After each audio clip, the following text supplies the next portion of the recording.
Bonjour tout le monde, comment ça va? Moi ça va pas mal, écoutez, j'avais très envie de vous parler d'une marque dont je vous ai très peu parlé. Et aujourd'hui cette marque, elle est française. Aujourd'hui, nous allons passer en revue l'histoire de Renault. Avec des voitures de ouf, des grèves, des gens qui s'évadent dans des malles, des grèves, des records de vitesse, des grèves, et parfois de temps en temps, des voitures un peu cool.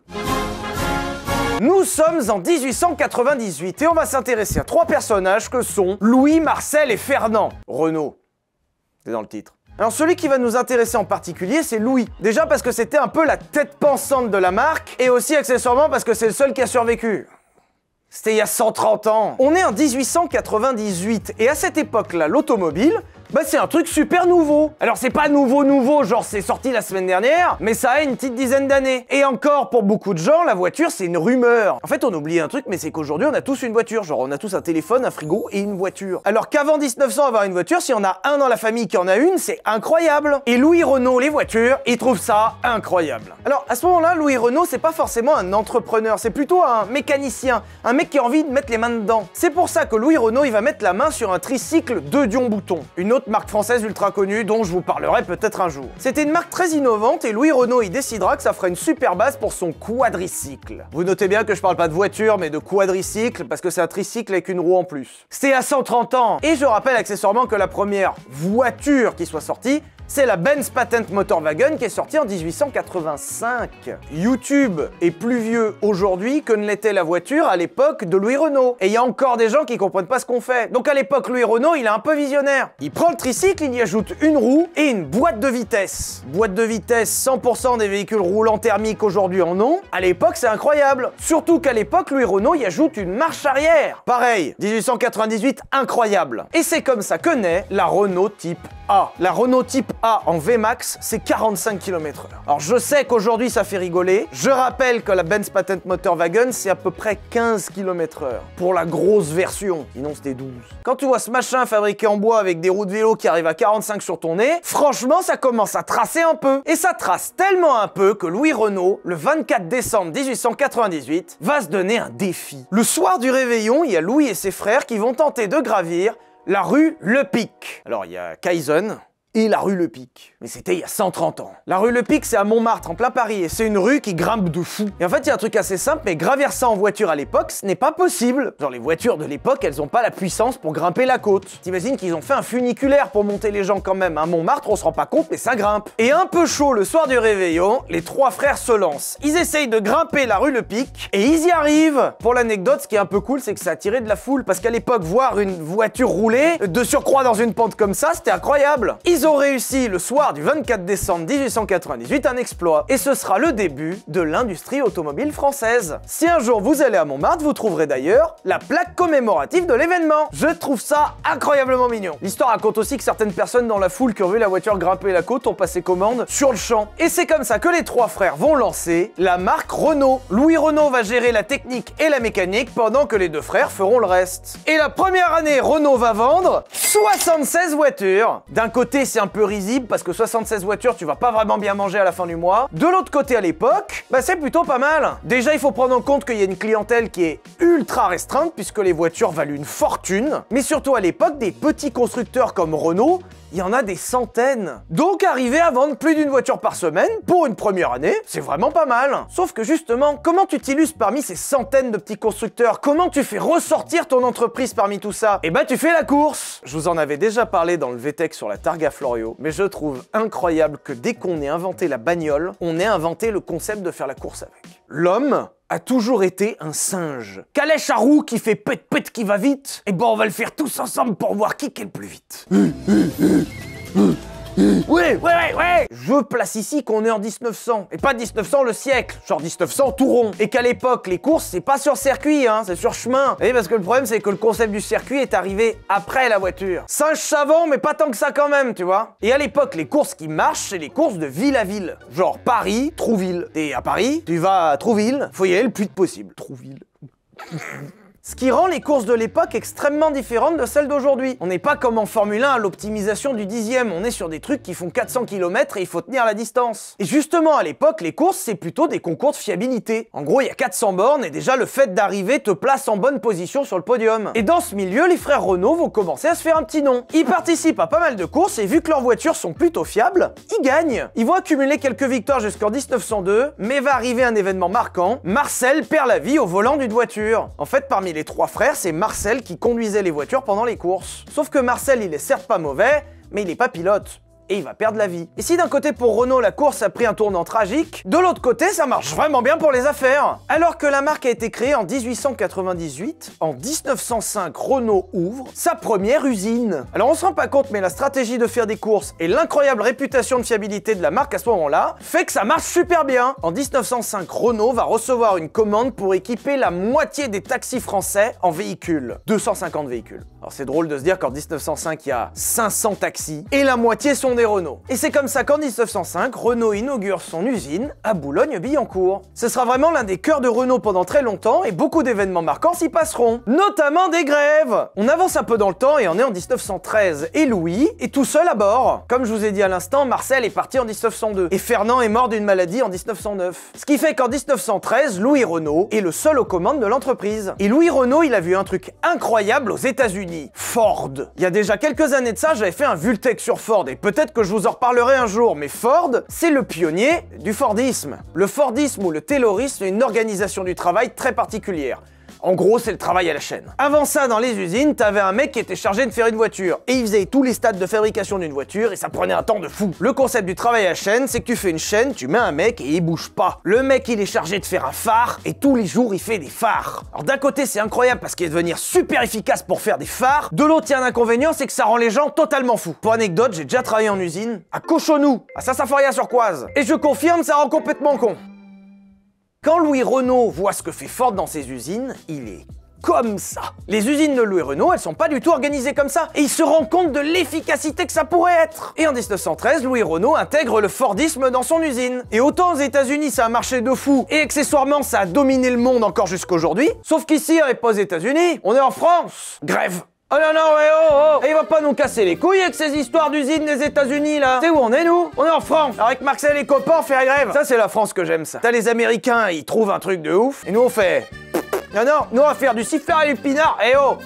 On va pas commencer à nous péter les burnes avec ces histoires d'usines à la chaîne là. Oh ouais, oh ouais. Oui, Renault, c'est un encul. Bon, la grève, c'est super, on manifeste, le pinard, le saucisson, guerre mondiale.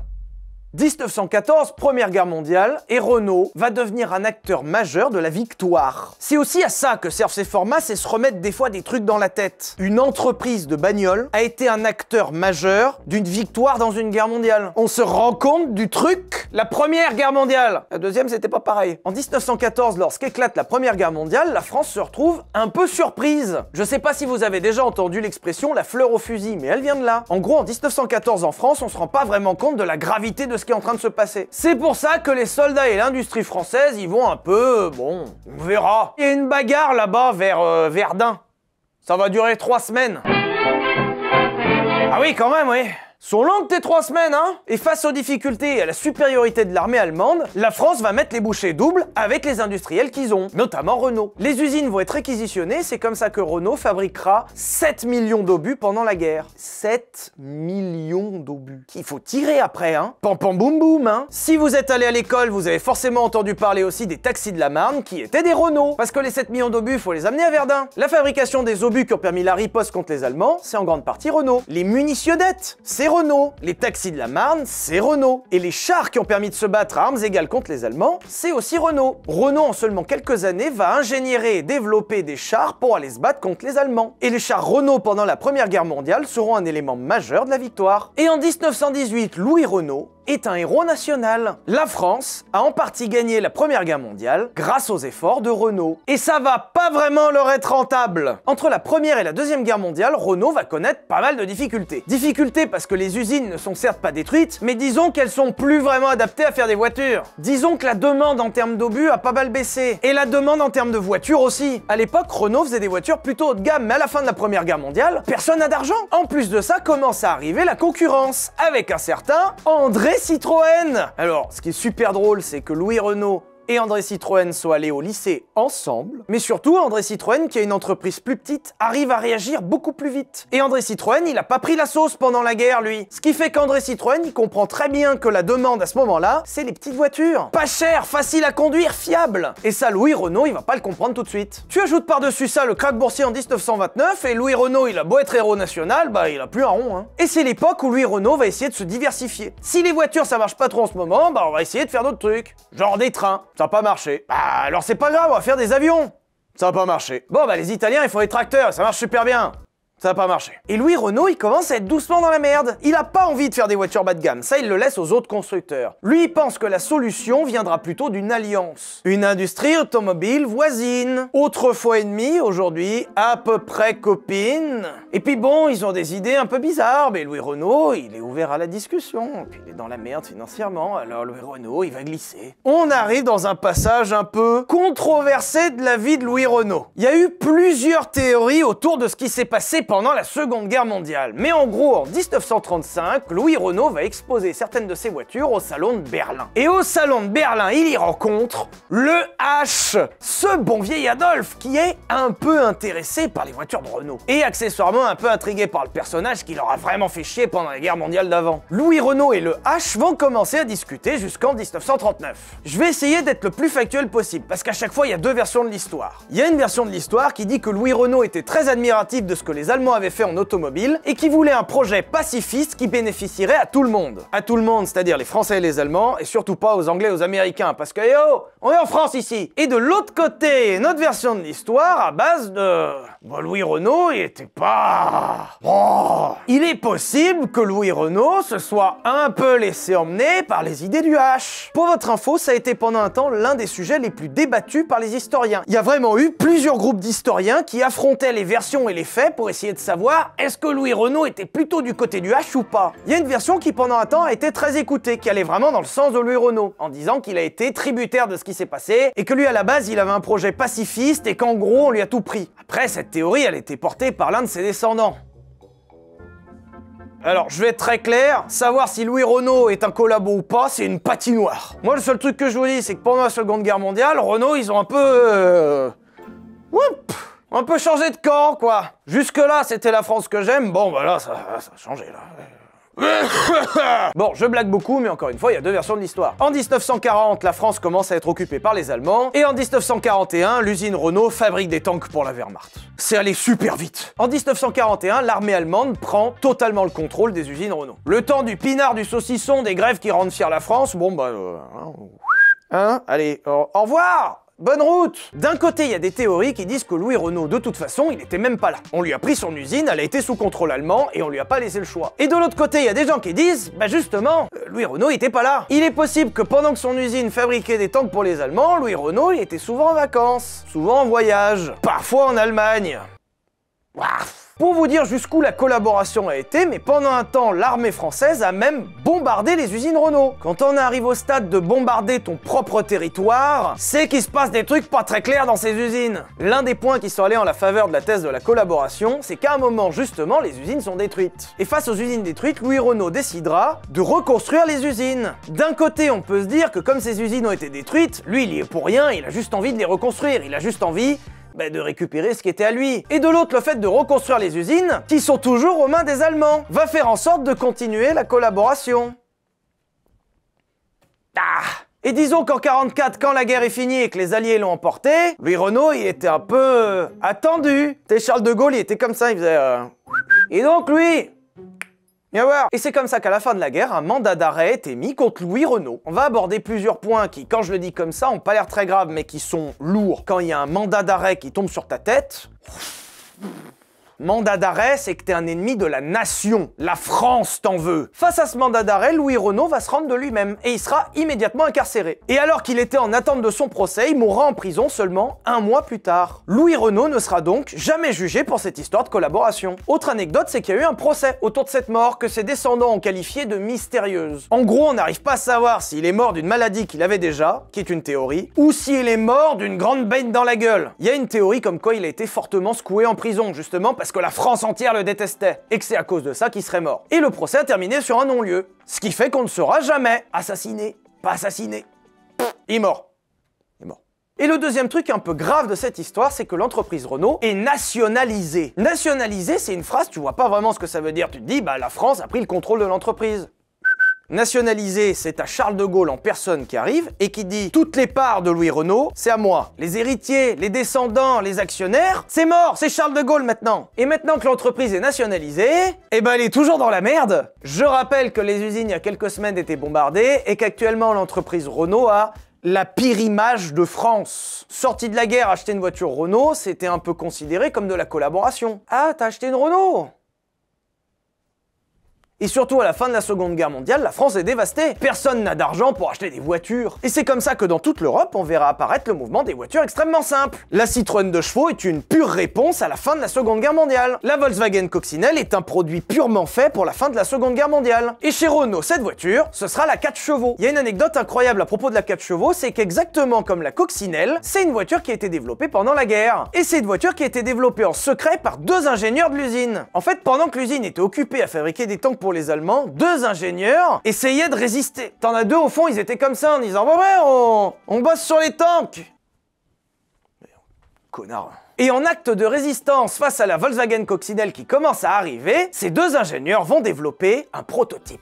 Ils y travaillent secrètement sans trop en parler. Et en 43, le prototype de la 4 chevaux roule. Drôle, mais le prototype il est vert. C'est la même peinture que les tanks qu'ils fabriquaient sur la ligne d'à côté. Et en 43, le directeur de l'usine de l'époque était allemand. Et à un moment, il va voir les 2 ingénieurs en leur disant « Dis donc, c'est quoi le machin vert qui roule dehors là? Seriez pas pour quelque chose les deux là? Je vous rappelle qu'on est censé fabriquer des tanks. » Les 2 ingénieurs vont être interrogés à propos de ce projet. Interrogés dans le sens tabassé. Et du coup, tu pourrais te dire, ils vont arrêter, genre c'est risqué, ils ont été menacés et tabassés.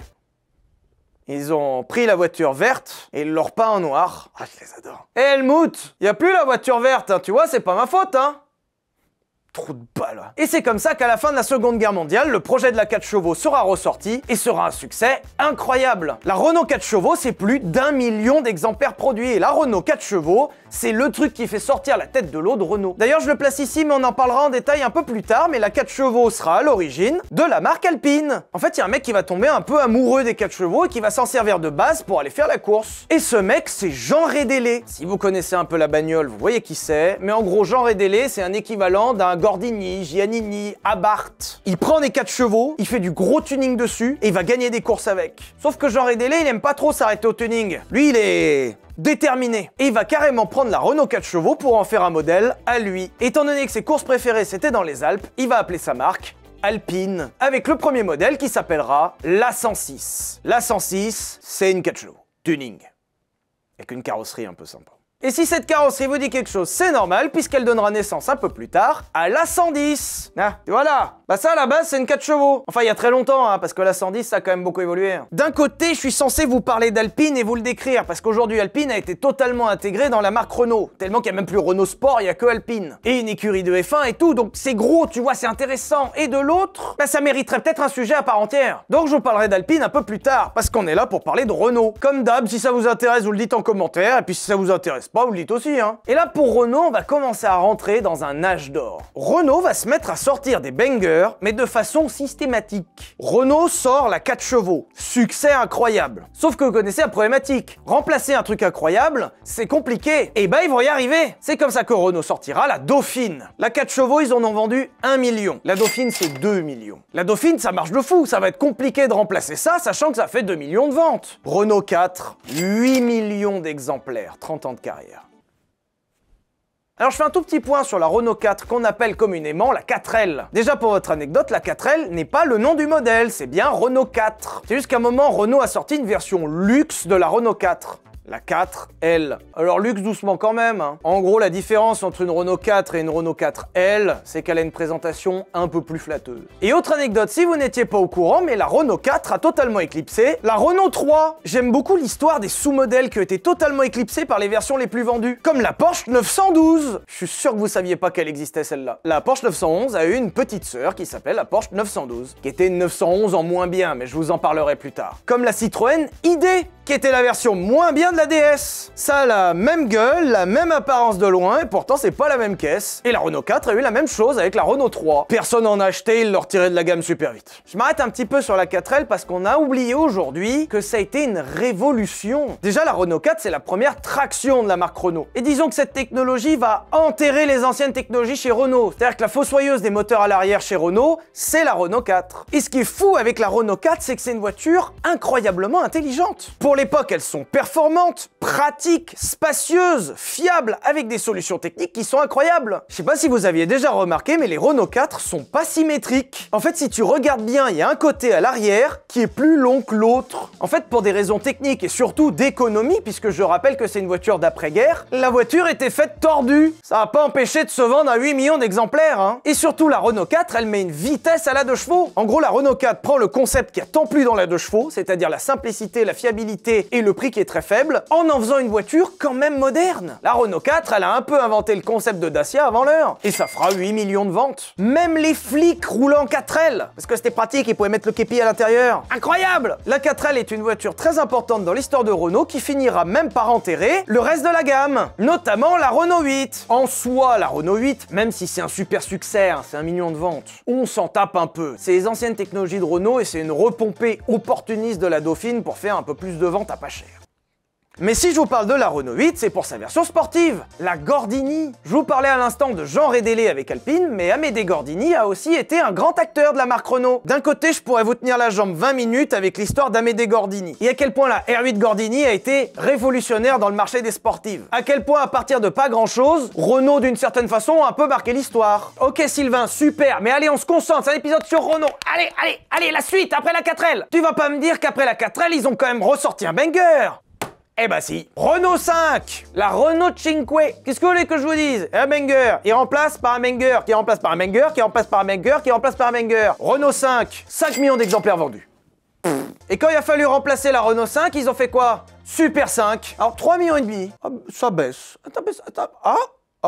Ça baisse un peu. Ah, t'es passé de 20 sur 20 à 19,5. Ça baisse, hein. Il va falloir s'occuper des notes du petit, hein. La moyenne est en chute libre, madame. La Renault 5 qui, du coup, en ce moment même, est ressortie en version électrique. Et s'ils ont ressorti la Renault 5, c'est pas pour rien. C'est que c'est une voiture majeure de l'histoire de Renault. Alors, d'un côté, elle a rien apporté de particulièrement nouveau, puisque c'est une base de 4L modifiée. De l'autre, bah, c'est quand même une voiture incroyablement dans son temps. La Renault 5 a été un succès incroyable. Et si on cherche bien pourquoi, bah, c'est facile à comprendre. Le look était incroyable. La base était toujours moderne, les moteurs proposés étaient super, et la version turbo. Si la Renault 5 a autant marqué les esprits aujourd'hui, c'est surtout pour sa version turbo. Ce que je trouve fou à dire, c'est que peu importe dans le sens où tu le tournes, il y a un moment on arrive au groupe B. Alors ça c'est sûrement parce que je suis un singe, certes. Je sais pas, par exemple tu prends Citroën BX. Tu vois, par exemple, BX, c'est en opposition à plein de mots, genre érection. BX, érection, bah non, tu vois.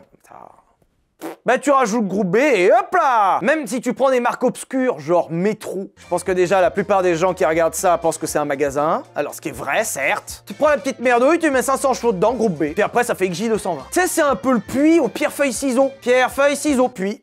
T'as perdu. Bah Renault, ils ont fait pareil, hein. Et c'est comme ça qu'en 80, Renault présentera sa Renault 5 Turbo. La R5 Turbo est une voiture incroyable, toute l'histoire est folle, et on a une tendance à oublier que si la R5 Turbo est une voiture incroyable, déjà parce qu'elle a un moteur à l'arrière, c'est une propulsion, ils ont pris une R5 de base, et ils en ont fait un truc de fou furieux. Un peu d'ailleurs comme l'a été la Clio V6 quelques années plus tard, qui s'en inspirait fortement. Mais on a surtout tendance à oublier que dans la R5 Turbo, il y a turbo. Là, vous êtes tombé de vos chaises, incroyable. D'ailleurs, 5 Turbo, il y a turbo, mais Sylvain, c'est un truc de ouf, mais je vais vraiment m'abonner à cette chaîne parce que je sais pas si je pourrais faire autrement que m'abonner à cette chaîne, vraiment, c'est pas possible en fait. Non, le truc qui est important dans la R5 Turbo, c'est qu'on est en 80. Lorsque Renault sort la R5 Turbo, déjà, elle s'illustre par son architecture incroyable, de vraie voiture de course. C'est une voiture de rallye dissimulée dans une R5. Et j'adore le concept. Peugeot fera d'ailleurs exactement pareil quelques années plus tard avec sa 205. Mais ça, on en parlera plus tard. Je peux pas parler de tout. Je suis désolé. Focus, on se concentre, c'est Renault. Ok, R5 Turbo. En fait, les R5 Turbo existent pour être engagés en rallye, comme le voulait la réglementation du groupe B de l'époque. Mais la R5 Turbo existe aussi et surtout pour mettre en avant une nouvelle technologie, le turbo. Je le place ici, mais Renault n'a pas inventé le turbo. Mais là où c'est important, c'est que Renault l'a mis partout. Et surtout dans des applications qui se trouvaient pas forcément à l'époque. Et ils le feront aussi bien en rallye qu'en Formule 1, dès les années 70, Renault collait déjà des turbos dans ses Formule 1. Il y a même un moment, les concurrents, ils appelaient les Renault Turbo les théières. Ça avait une tendance à monter en température fort et du coup, ça faisait des nuages de fumée de folie. Eh, au moins, ils ont innové. Et il y a un truc qui est super frustrant dans ces épisodes, c'est que là, j'ai super envie de vous parler du groupe B et de la R5 Turbo 2. Mais comme j'ai pas envie que ça fasse 3 heures et que c'est mieux de faire un épisode dédié là-dessus, et ben on va le ranger dans un coin. Et de l'autre, j'ai trop envie de vous parler d'Alain Prost et des Renault F1 Turbo. Mais il y aura un épisode dessus. Alors du coup, on va simplifier et dire une chose. Dans les années 70 et 80, Renault, ça marche fort. Et les années 70 et 80 pour Renault, c'est une sorte de deuxième âge d'or. À cette époque-là, Renault a enchaîné les succès. Et quand ça marche moins bien, c'est qu'ils en vendent seulement 1 million. Waouh! Les années 50 où Citroën leur faisait chier, c'était il y a longtemps ça, hein. Du coup, dans les années 80, Renault se baigne dans leurs billets. C'est pour ça qu'ils ont des programmes en rallye et en Formule 1. T'es fabricant de voitures et t'as trop de pognon. Tu fais de la Formule 1. Même si, en ce moment, ça marche bien, Renault sait très bien que ça sera pas éternel. Renault voit le marché, les concurrents, et ils savent qu'il faut pas rester statique. Ils savent qu'il faut toujours relancer avec des nouvelles idées. Il faut être force de proposition, sinon tu t'enterres très vite dans la position du vieux constructeur qui fait des vieilles voitures. Je m'arrête vite fait là-dessus déjà parce que l'histoire est super intéressante, et surtout, au début des années 80, Renault va révolutionner le marché. En toute modestie, écoutez... Alors, maintenant que vous en parlez, effectivement, je dois reconnaître, effectivement, j'ai un peu révolutionné le marché. Oui, j'ai peut-être créé une catégorie de voitures qui sera dans les voitures les plus vendues 20 ans plus tard. Peut-être, mais oui! Non, mais je suis pas là pour me vanter. Et cette voiture révolutionnaire, ce sera le Renault Espace. On est à la fin des années 70 et pour l'industrie automobile française, bah c'est un peu la merde. Pour Renault, ça va pas mal. Mais il s'avère que chez les concurrents Peugeot et Citroën, c'est pas terrible. Surtout que Michelin, le fabricant de pneus qui tient aussi un petit peu l'industrie automobile française debout, bah ça va pas mieux. Et à cette époque de rationalisation et de grandes usines, même les petits constructeurs y souffrent. Notamment un qui s'appelle Matra. Matra, c'est un fabricant de véhicules basé à Romorantin. Et justement, ils font des véhicules. Matra à l'époque c'est une marque, ils ont leur modèle à eux. Mais c'est un peu à voir aussi comme un fabricant de technologie. En gros c'est une usine qui peut fabriquer des véhicules et des technologies de bagnole. Et accessoirement ils en font quelques-unes badgées Matra, même si en vrai c'est plutôt marginal. Anecdote, ils faisaient des voitures avec 3 places à l'avant. Exactement comme la McLaren F1. Et Matra, ils sont bien potes avec Peugeot, qui est bien pote avec Simca, qui est aussi bien pote avec Matra, et aussi bien pote avec Chrysler. Et Chrysler est racheté par Peugeot. Donc quand ils sont potes avec Simca, ils sont potes avec Chrysler qui est bien pote avec Peugeot. Vous avez suivi? Donc maintenant que c'est bien clair pour tout le monde, le truc à retenir c'est qu'à un moment Matra va voir tomber sur leur bureau un projet. Et ce projet il vient des États-Unis, de la marque Chrysler. Chrysler dans les années 70 ils sont dans une mer de noir. Mais noir fluo hein. Et donc Chrysler à l'époque, bah ils essayent des trucs. Et le truc qui marche bien à l'époque aux États-Unis c'est les grands breaks. Tu sais les grands breaks avec les grands morceaux de bois sur les portes. Bah même à l'époque c'est déjà vieillot. Et Chrysler qui se demande s'ils auront encore assez d'argent pour ouvrir l'usine demain, essaye plein de trucs, notamment ceci, le Chrysler Supervan. Loin de moi de dénigrer les idées du marketing et des ingénieurs de Chrysler, en gros ils ont pris un van, un utilitaire, et ils y ont mis des sièges dedans. Alors effectivement aujourd'hui on est en 2025, ça s'appelle un monospace, tout le monde voit ce que c'est et ça a même eu le temps de mourir depuis, mais à l'époque ce simple concept est incroyable. Pouvoir charger autant de gens dans un véhicule aussi facilement, c'est du jamais vu. Et c'est comme ça que Chrysler va commencer à développer un prototype de monospace. Et ce projet, cette rumeur, elle arrivera très vite sur la table de Matra. Et bah Matra, figurez-vous, ils ont un point commun avec Chrysler, c'est la merde aussi.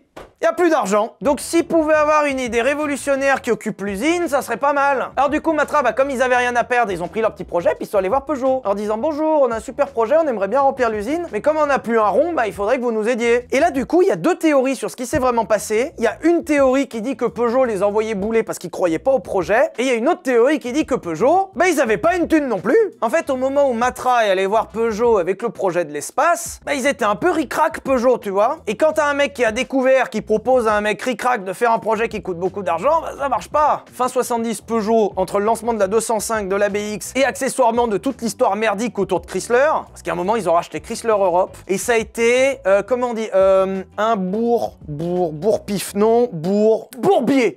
voilà un bourbier. Ça a coûté des milliards. Ils ont perdu Talbot, Simca, Maserati, Bourbier.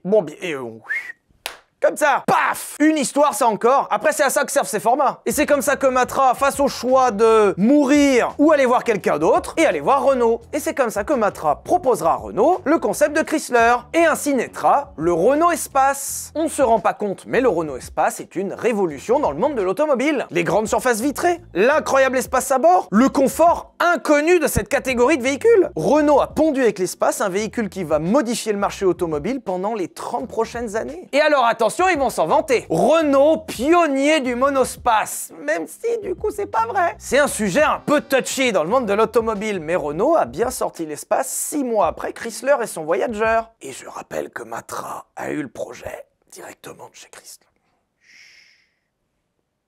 Et pour votre anecdote d'ailleurs, et ça j'ai pas tout à fait compris, Chrysler ne démentira jamais vraiment. Alors que Chrysler a tout. Ils ont les projets, les maquettes et même ils ont sorti le véhicule avant, je vois pas quoi faire de plus. Et pourtant quand Renault se vante d'avoir inventé le premier monospace, bah Chrysler... Alors en vrai, il y a moyen qu'ils aient juste regardé de loin en disant « Ah, t'as vu les Français là? Ils disent que c'est eux le... Laisse parler, on s'en tape. » Nous, on a du bois sur les portes, en fait, donc on s'en tape. Le Renault Espace a été un succès incroyable. On a un peu oublié aujourd'hui parce que le monospace est mort, parce qu'il a été enterré plusieurs mètres sous terre par les SUV. Mais à l'époque, déjà, le monospace est très nouveau et surtout, le monospace a été un succès commercial incroyable. Enfin, pas tout à fait. Disons que quand Renault présente l'Espace en 84, les gens sont dubitatifs. Aujourd'hui, un monospace, ça choque personne. À l'époque, le concept rend les gens douteux. Genre, ils regardent ça et ils se disent, bah... pourquoi faire? Et il y a une anecdote, c'est que le premier jour de présentation de l'Espace au Salon de Paris, Renault prendra 9 commandes. Faut se projeter que le Salon automobile de Paris à l'époque, c'est incroyable, c'est l'événement de l'année automobile. Renault arrive avec un modèle révolutionnaire, 9 commandes. En vrai, si c'était ouvert de 10h à 19h, c'était 1 par heure. Là, tu te dis, 9 commandes, c'est bien, ouais, 1 par heure, c'est cool. Tu sais, le commercial, il est occupé toute la journée. Il dit, ah bah ouais, bah j'ai bien vendu, j'en ai vendu 9. Quand Ford a présenté la Mustang en 65, ils ont pris 22 000 commandes le premier jour. 22 000 9. C'est de la pure merde. Évidemment, j'insiste sur ce genre d'anecdote, mais rassurez-vous, l'Espace sera un succès incroyable. Alors pour finir sur l'Espace, moi j'ai un petit coup de gueule. J'aime pas du tout ce qu'ils ont fait avec le nouvel Espace là. C'est un espèce d'SUV...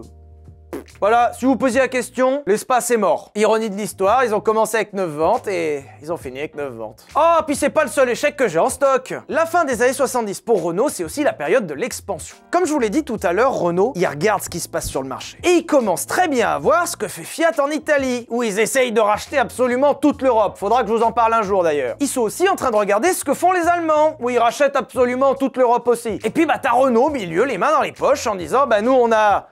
Renault, on a...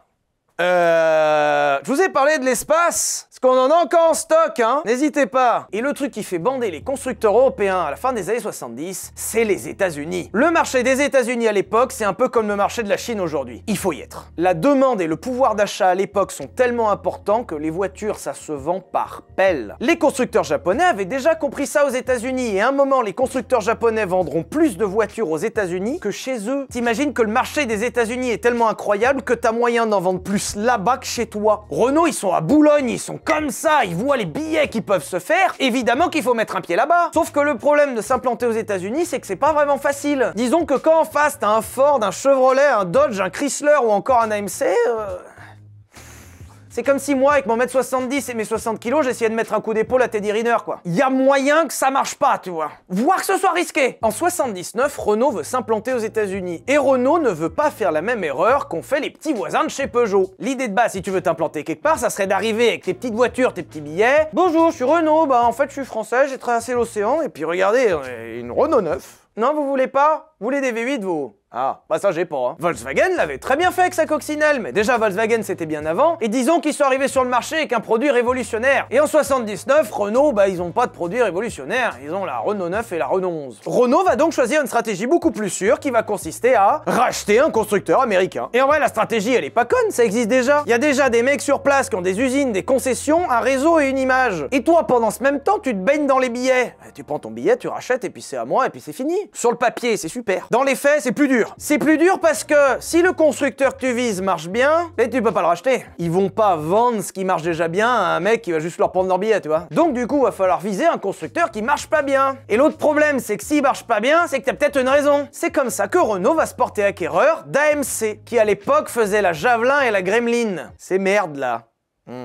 Je vous ai dit, si ça marche pas, c'est qu'il y a une raison. Et il faut reconnaître que Renault, dans cette aventure américaine, va y aller franchement. Avec le recul, maintenant on peut le dire, Renault a super bien fait le truc. Ils sont arrivés avec du cash, avec des technologies qui commençaient à être adaptées aux États-Unis et surtout avec du personnel compétent. Renault va mettre à la tête du développement d'AMC des gens ultra compétents qui vont vraiment révolutionner la gamme. Ils vont apporter des nouvelles technologies et des moteurs moins gourmands pour moderniser la gamme. Et ça marche. Trop tard. Renault va vraiment arriver à relancer la marque AMC. Ils vont créer des nouvelles usines super modernes et ils vont vraiment renouveler toute la gamme, en y ajoutant en plus des modèles vraiment français. C'est comme ça qu'on aura retrouvé la Renault Fuego aux États-Unis. Alors c'est pas une blague, il y a vraiment eu la Fuego aux États-Unis. Je rappelle, Renault Fuego, premier coupé turbo diesel du monde. La France que j'aime. Pour l'anecdote d'ailleurs, ils feront des modèles dédiés aux États-Unis, avec la Renault Alliance et la Renault Encore. Ça a été un flop catastrophique. Ils iront même jusqu'à moderniser toute la gamme Jeep qui appartenait à l'époque à AMC. Et alors qu'ils ont amené l'argent, les technologies, la bonne façon de voir le marché, ça a été un fiasco. En fait, le problème, c'est qu'en s'implantant aux États-Unis, Renault a payé une chose, son image. Le problème, c'est que les Américains à l'époque, disons qu'ils sont pas très ouverts d'esprit, quoi. Je sais pas si vous avez vu le film Gran Torino avec Clint Eastwood. Disons qu'il aime pas trop ce qui est pas américain, tu vois. Bah faut garder en tête qu'en 80, ils nous voient vraiment comme des bouffeurs de grenouilles, hein. Alors, en soi, c'est pas faux. Mais disons que quand l'image des Américains hongrois, c'est que tu manges des escargots, ce qui encore une fois n'est pas faux, et qu'accessoirement tes voitures ont une image de non-fiabilité absolue et de merdouille roulante,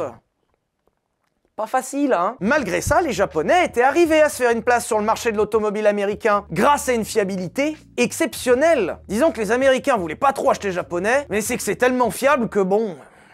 T'assois un peu sur tes principes. Bon bah les voitures françaises, elles sont même pas fiables. Et puis ils bouffent des escargots. L'aventure américaine de Renault sera donc un fiasco qui prendra fin en 87. Alors la fin elle est pas compliquée, ils ont tout vendu. Renault vend absolument toute leur implication aux États-Unis et l'aventure s'arrête là. Alors d'un côté tu pourrais te dire qu'ils ont sauvé leur cul, ils ont pas trop perdu de billets, contrairement à Peugeot qui a beaucoup perdu dans l'histoire. Et de l'autre avec le recul, ils ont peut-être raté un truc quand même. Renault a mis un cash de malade mental là-dedans. Et par exemple, si la marque Jeep existe aujourd'hui, c'est grâce à Renault. Oups. Pour votre info, les États-Unis ne sont absolument pas le seul marché que Renault essayait de conquérir. Renault, par exemple, s'est fortement implanté en Amérique latine, notamment au Brésil. Et là, ça a marché de fou. Il y a un truc qui, personnellement, me tabasse de rire. J'aime beaucoup le concept que quelque part de l'autre côté de la planète existe une Renault Sandero RS. Je sais que ça fait beaucoup d'infos, mais déjà, Renault et Sandero ensemble, on n'a jamais vu ça ici. Chez nous, c'est Dacia Sandero, mais dans certains pays d'Amérique latine, c'est bien Renault. D'ailleurs, il existe aussi le Renault Duster, qui est un Dacia Duster avec un badge Renault parce que c'est une meilleure image, enfin. Et puis il y a aussi l'aspect Sandero RS. Ça existe. Je la trouve incroyable. Et je payerais très cher pour l'avoir, cette Sandero RS. 150 chevaux dans une Sandero.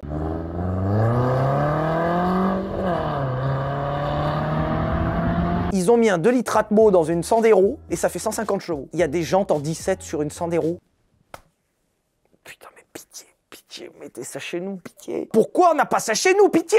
Renault se sera aussi fortement implanté en Russie, avec succès d'ailleurs en rachetant Lada. Mais oui, vous savez, les merdouilles russes carrées là, les petits 4x4 à la con là, qui passent partout. D'ailleurs, ils viennent de sortir une version sport. Oh putain. Le nombre de trucs qu'on rate en France. D'ailleurs, l'aventure russe de Renault s'est très bien passée. C'était un truc qui rapportait vraiment beaucoup d'argent et qui marchait bien. Jusqu'à la guerre en Ukraine. Il s'avère que lorsque la guerre en Ukraine éclate, Renault est très implanté en Russie. Et il est possible que les actions de Renault aient fait moins 15% le jour où la guerre a éclaté. Voilà, il y a des journées moins sympas que d'autres. Alors du coup, quand la guerre a éclaté, disons que Renault, ils étaient un peu emmerdés. Parce que d'un côté, il y avait énormément d'argent à se faire, et puis bah ils sont un peu chez eux, quoi. Et de l'autre côté, bah ils se tapent dessus fort. Disons que je peux comprendre que t'aies pas trop envie d'être au milieu du champ de bataille à ce moment-là, quoi. L'histoire en Russie, dernièrement, s'est finie très brutalement pour Renault, puisqu'ils ont revendu toutes leurs activités pour 1 rouble. Alors dans les faits, ils n'ont pas tout à fait revendu. Ils ont en quelque sorte congelé, et s'ils repayent 1 rouble, en théorie, ils peuvent reprendre ce qu'ils avaient. Mais disons qu'arrêter ta présence dans un pays du jour au lendemain, ça c'était du jamais vu. Et ça, c'est des trucs dont on se rend pas compte, parce que Renault c'est français, et nous on les voit de notre point de vue. Mais en fait, Renault, ils sont partout dans le monde. En Corée du Sud, Renault détient Samsung Motors.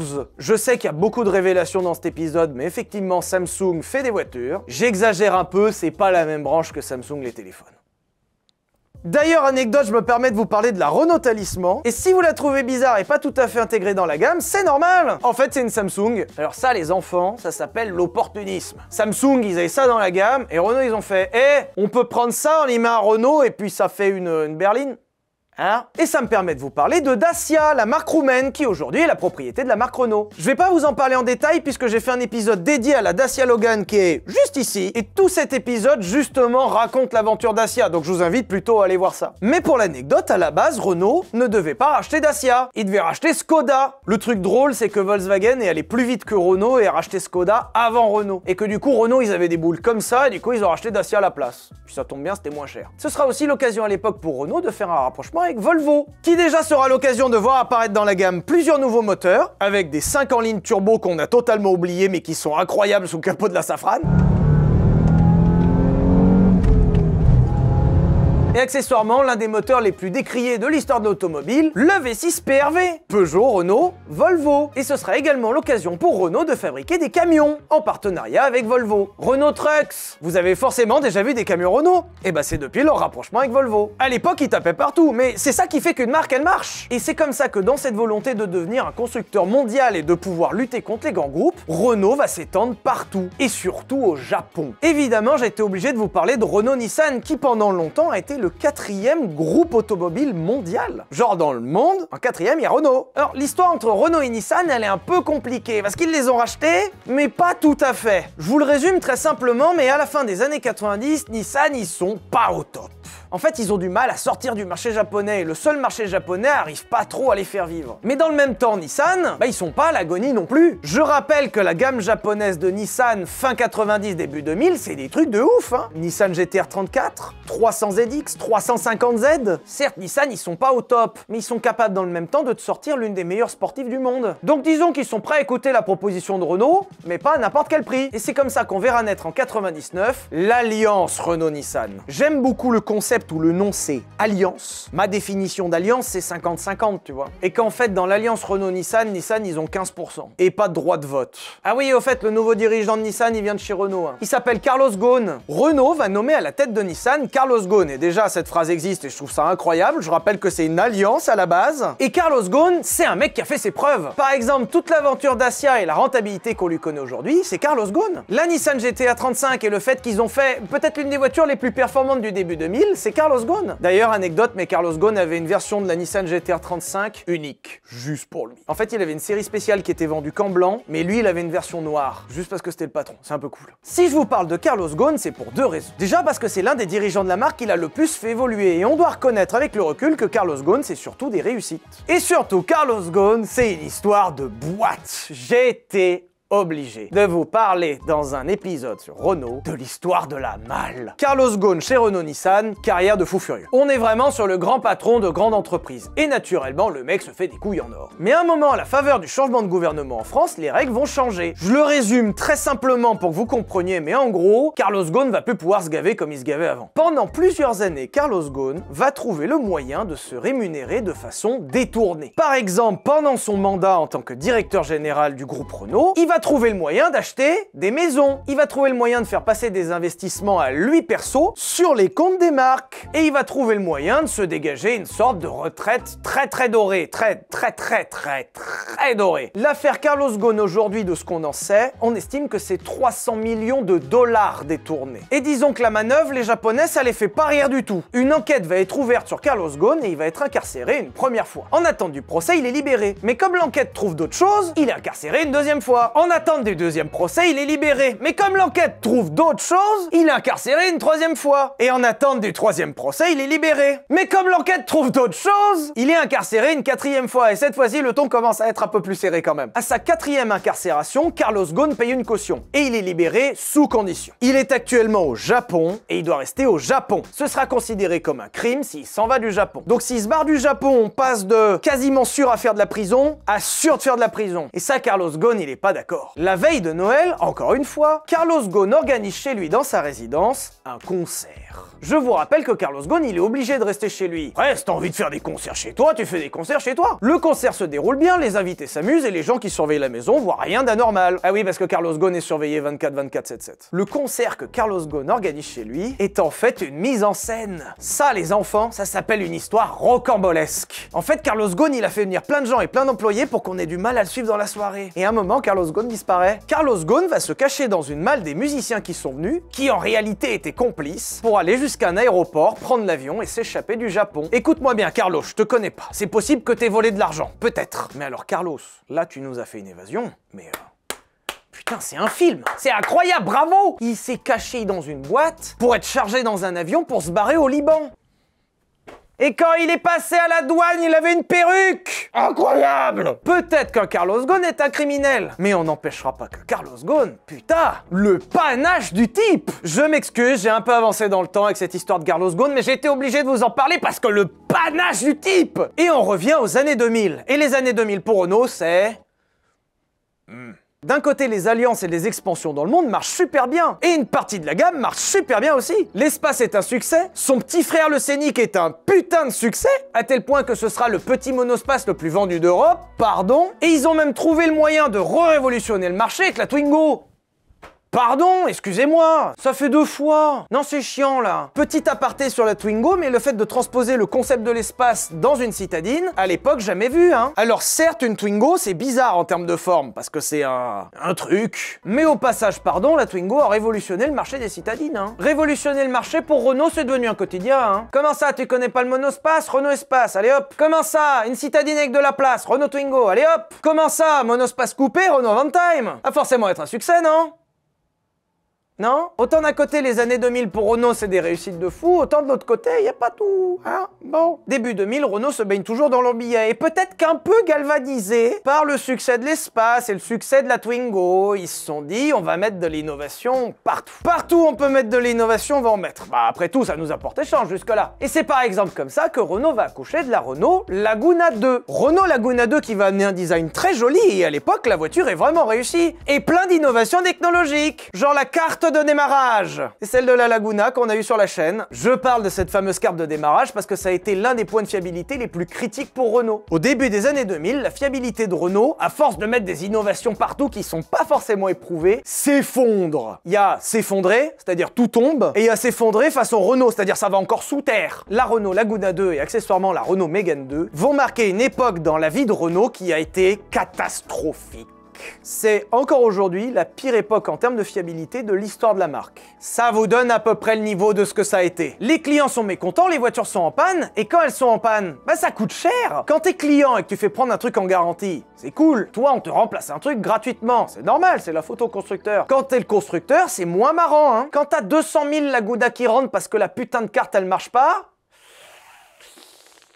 donc disons que pour l'image, c'est pas terrible, et Renault va remettre une couche par-dessus avec la Velsatis. Le Velsatis, déjà, on en fera un essai bientôt, il va revenir, ça c'est sûr. Mais surtout, le Velsatis a été au cœur d'une polémique. Je sais pas si vous vous souvenez, mais à un moment, on parlait des Velsatis fous. Ça a été une histoire début 2000 qui a été incroyable. À un moment, sur l'autoroute, les policiers voient passer un Velsatis à plus de 200. Donc forcément, les motards, ils les partent au cul, ils lui disent de s'arrêter. Et le mec, il s'arrête pas. Mais il s'arrête pas parce qu'il veut pas, parce qu'il peut pas. Les motards montent à sa hauteur et ils voient qu'à l'intérieur, il y a un mec qui peut rien faire. D'après la version du mec, le régulateur se serait bloqué à fond. Quand il a fini par s'arrêter 200 km plus loin parce que la voiture a répondu, le mec a déclaré que la voiture ne voulait pas s'arrêter d'accélérer. Elle était bloquée à fond. Ça a été une histoire de fou furieux. Tout le monde en parlait. On en parlait sur toutes les chaînes. Le fameux Velsatis fou. Renault dans une sauce marron foncé, ses voitures accélèrent toutes seules. Oh!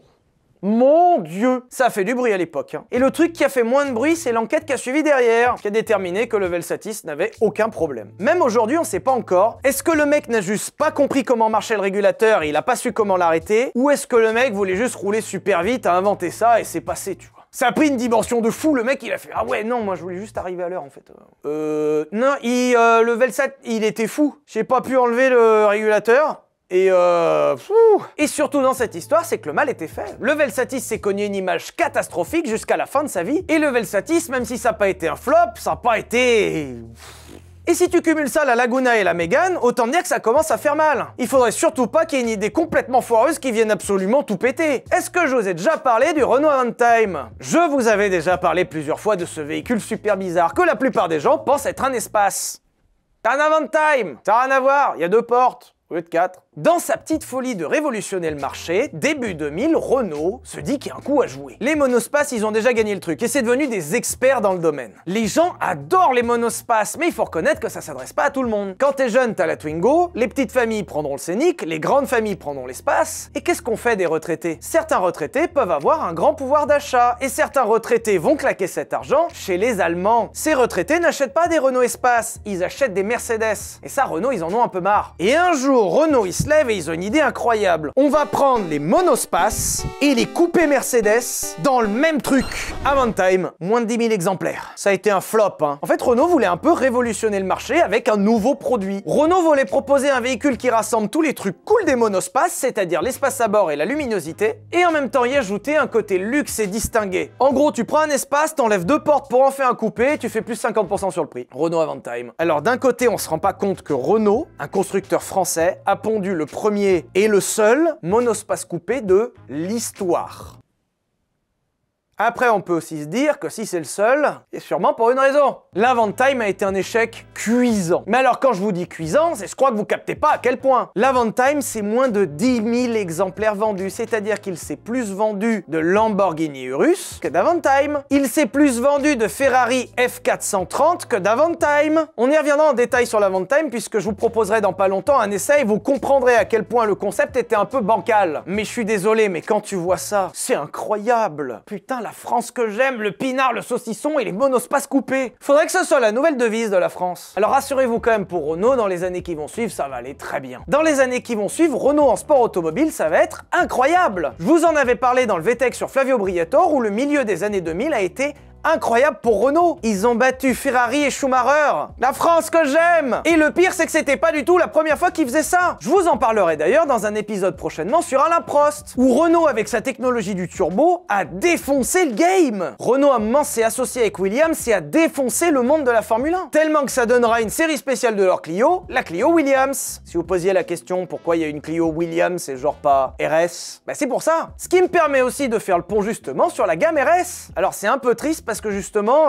RS c'est mort il y a pas longtemps, voilà. Alors d'un côté c'est un peu cool parce que je rappelle que la gamme RS c'était le record des tractions au NURB, qui pour rappel faisait des chronos de malade mental, c'est-à-dire que tous les constructeurs du monde essayaient de nous péter la gueule sur le NURB, et c'était la Mégane 3 qui était devant, hein. Pas mal, non? Bah c'est la France. Hein. Les fameuses Clio RS qui sont des sportives incroyablement réussies, et même la Twingo RS. Alors anecdote avec la Twingo 2, je sais pas si vous vous souvenez de Gordini, mais à un moment je sais pas ce qu'il leur a pris chez Renault, mais ils ont pris le cadavre d'Amédée puis ils l'ont retourné 18 fois dans sa tombe. Parce qu'ils ont pris la Twingo 2, ils l'ont mis en Gordini avec un diesel. Paf! C'est du passé. Mais justement, la gamme RS, c'est dommage, mais aujourd'hui, c'est fini. Et ça me permet d'aller à la conclusion. Renault, c'est quoi aujourd'hui? Alors, il y a très peu de temps, la gamme RS a été enterrée par Renault. Renault ne veut plus associer l'image de Renault avec du sport. Le sport, c'est Alpine. Évidemment, vous savez que ces dernières années, Renault a sorti l'A110, qui est un revival de l'ancienne A110. Et qui, au passage, est une voiture très réussie, qui a dévoilé sa version ultime il y a pas longtemps. Plus de 200 000 €. Attendez, pardon. Ah, ça va mieux. Mais Alpine, c'est pas que des voitures de route, puisqu'aujourd'hui, ils sont engagés en endurance aux 24 heures du Mans et aussi en Formule 1. D'ailleurs, je me permets de me jeter un peu des fleurs. Je fais un épisode sur Flavio Briatore. Il revient chez Alpine et il espère gagner le titre dans 2 ans. Voilà, le mec que vous avez devant vous est visionnaire, tout simplement. Voilà. Non, mais on peut le dire, voilà, maman. Et Alpine, c'est surtout une grosse partie de la stratégie de Renault aujourd'hui. Après, je me permets de dire un truc, mais jusqu'à la 110 et la Formule 1, j'étais plutôt ok. Jusque-là, ça m'allait. Alpine, dernièrement, a présenté la 290, qui est une Renault 5 avec une couleur des jantes et un peu plus de chevaux. Et surtout, dans les prochaines années, Alpine, ça va être des SUV électriques. Après, vous avez vu dans cet épisode que les révolutions, ils savent faire. Peut-être que c'est moi qui me trompe. Eh, si ça leur fait plaisir, c'est le principal. Et c'est comme ça que Renault a annoncé qu'Alpine passerait une gamme 100% électrique. Et ça commence aussi à aller du côté de Renault. Renault, ces dernières années, c'est surtout une offensive incroyable sur le marché de l'électrique. Et qui marche vraiment. Alors, il y a eu une petite glissade avec le Twizy. Et on en reparlera en détail du Twizy parce que le concept est incroyable. Mais après, le reste de la gamme, c'est super. Enfin, il y a eu une deuxième petite glissade avec la Fluence. Et je vous en parlerai aussi parce que c'était assez incroyable. Mais il faut reconnaître que Renault ces dernières années reste dans le monde automobile un pionnier de l'électrique. La Renault Zoé est restée pendant très longtemps l'une des voitures électriques les plus vendues dans le monde. Et aujourd'hui Renault avec la nouvelle R5 et la future 4L est vraiment bien placée sur le marché de l'électrique. Alors ok, en face il y a Tesla, certes, mais elle est jolie les R5. Il y a même un porte-baguette de pain dedans. Pas une blague. Ça, Renault, je me permets, le porte-baguette de pain, c'est trop. On n'a pas passé la moitié de l'épisode à rappeler qu'on mangeait des escargots pour mettre un porte-baguette de pain dans la voiture, c'est non. Personne ne fait ça. C'est dégueulasse en plus. Et le futur de Renault, c'est quoi? Eh ben, ça sera peut-être l'hydrogène. Aujourd'hui, Renault a présenté des programmes sur l'hydrogène et espère aller vers ça dans le futur. C'est à peu près la 18e fois que je vous dis, on en parlera plus tard. On va en parler de l'hydrogène. D'un côté, c'est super, de l'autre, c'est pas...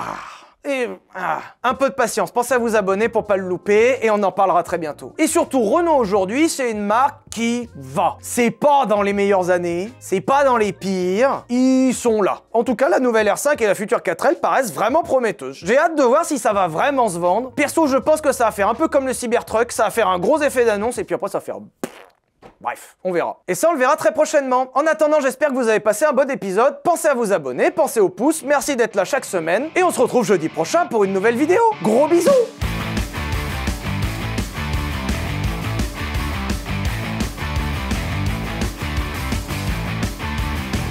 Y a pas de générique sur la chaîne Sylvain Live. Tu sais, y a pas un générique. Allez, on y va, c'est parti, accélération. Attention, mon micro est en train de tomber, je ne maîtrise plus rien.